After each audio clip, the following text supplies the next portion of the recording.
It's Doris with Aldi Books, and I am here with my June book haul. Like, these are the ones that I sort of intended to buy. Yeah, you've already seen my trip haul, so yes, there's a lot of books in June, but I think they're all going to be fabulous. So, first up are the disciplined books. So, I had these first two on pre-order. So this is Beautiful Revolutionary by Laura Elizabeth Willett. This one I have heard Jacqueline from 6 Minutes for Me talk about so much, and I've been very intrigued. So I had it on pre-order when the paperback came out. It shipped right to me, and I'm super excited to get reading it. This is lens on a cult, the Jim Jones cult. So yeah, that'll be super interesting. This one, oh, he woke up. Guy.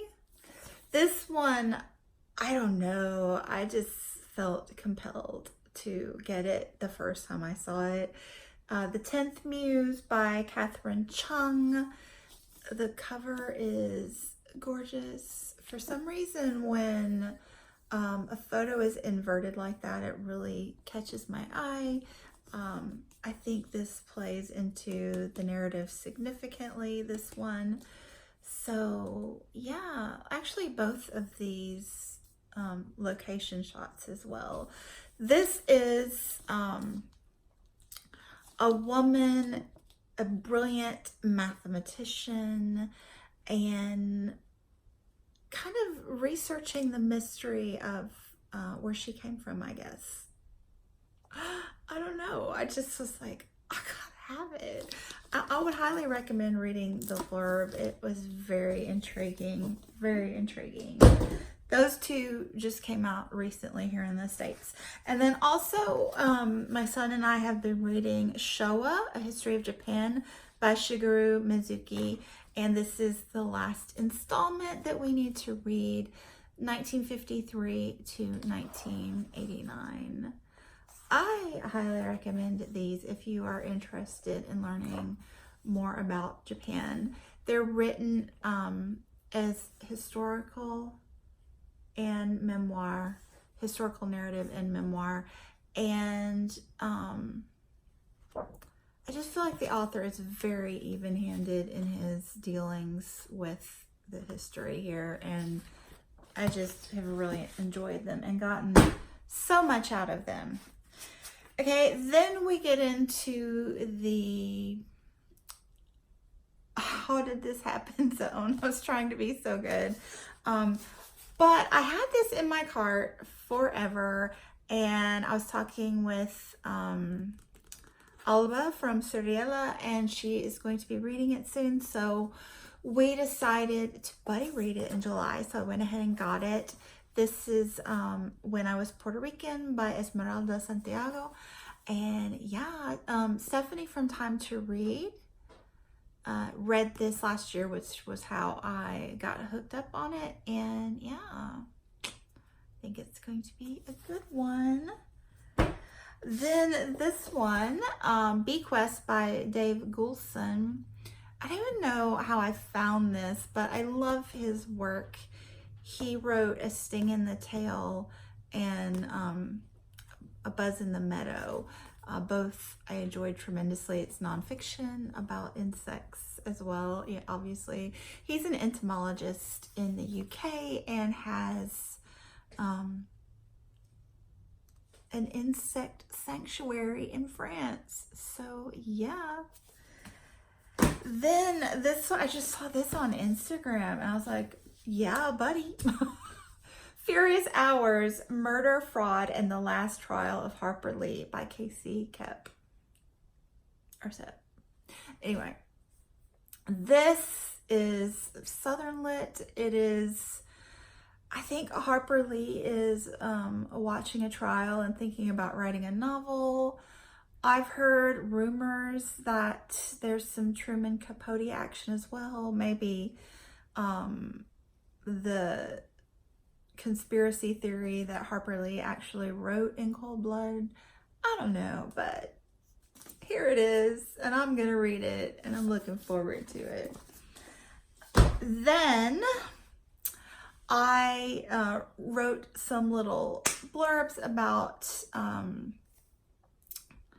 stories in verse, middle grade stories in verse for the Reading Women.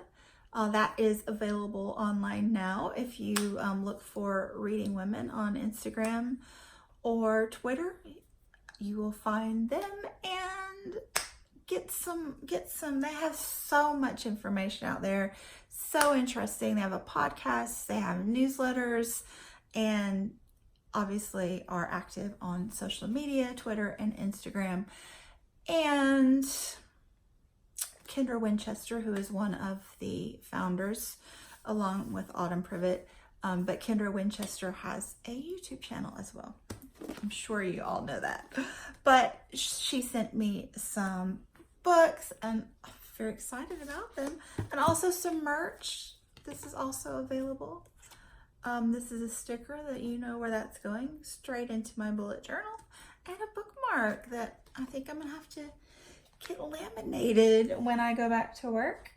I got another month off though, so no rush. Thank you, Kendra. Anyway, these are the books I got there. Half of a Yellow Sun by Chimamanda Ngozi Adichie. I still haven't read Americana, guys. I don't know what's going on with me. This is an author that I just know I'm gonna love her work. Like, it's not even fairly confident. I know I'm gonna love it. So I don't know why I haven't jumped into it yet, but now I have two. I have Half of a Yellow Sun. This one is set in Nigeria in the 60s, political upheaval. So yeah, I'm there for that. And these two I have seen buzzed a lot recently. Miracle Creek by Angie Kim. I hadn't taken the time to investigate this one. I just seen it and, earmarked it as something I would be interested in. But reading the blurb just now, it's very quirky. It's set in, was it the Virginia? Miracle Creek, Virginia, but it's a hyperbolic chamber and people coming there to be healed. And it bursts into flame and somebody's killed and there's a murder trial.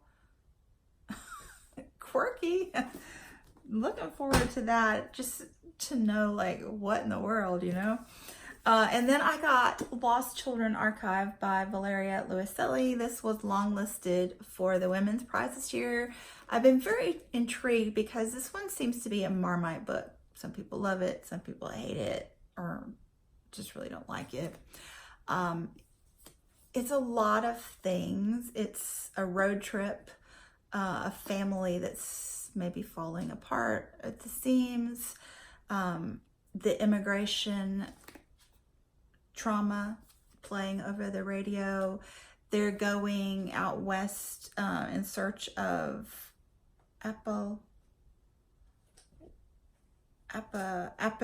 Apacheria, which is where the Apache tribe last lived, once called home.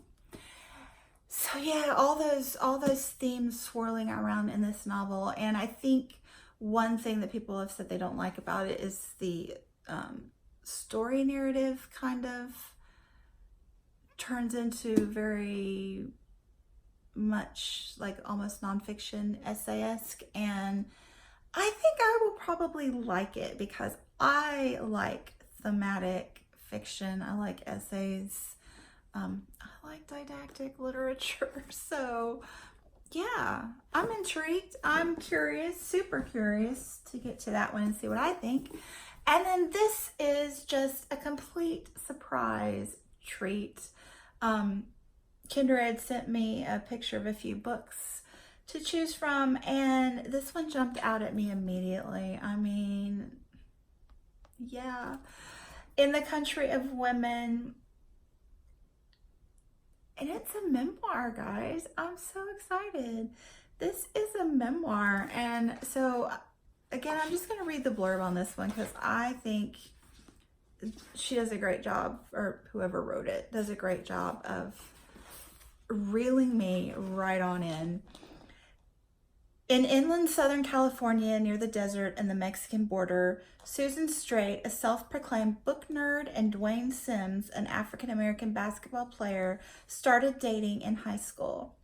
After college, they married and drove to Amherst, Massachusetts, where Straight met her teacher and mentor, James Baldwin, who encouraged her to write. Once back in Riverside at driveway barbecues and fish fries with the large, close-knit Sims family, Straight, and eventually her 3 daughters, heard for decades the stories of Dwayne's female ancestors. Some women escaped violence in post-slavery Tennessee, some escaped murder in Jim Crow, Mississippi, and some fled abusive men. Straight's mother-in-law, Alberta Sims, is the descendant at the heart of this memoir. Straight's family, too, reflects the hardship and resilience of women pushing onward from Switzerland, Canada, and the Colorado Rockies to California. I don't know what to read first, okay? I just don't know. But, yeah. I think June was a great book month. I went a little bit over the TBR, but for a worthy cause, okay? So anyway, thanks so much for watching, and I'll be back soon because I think I have a stack behind me that I need to wrap up now. Okay, let's get to it. Bye.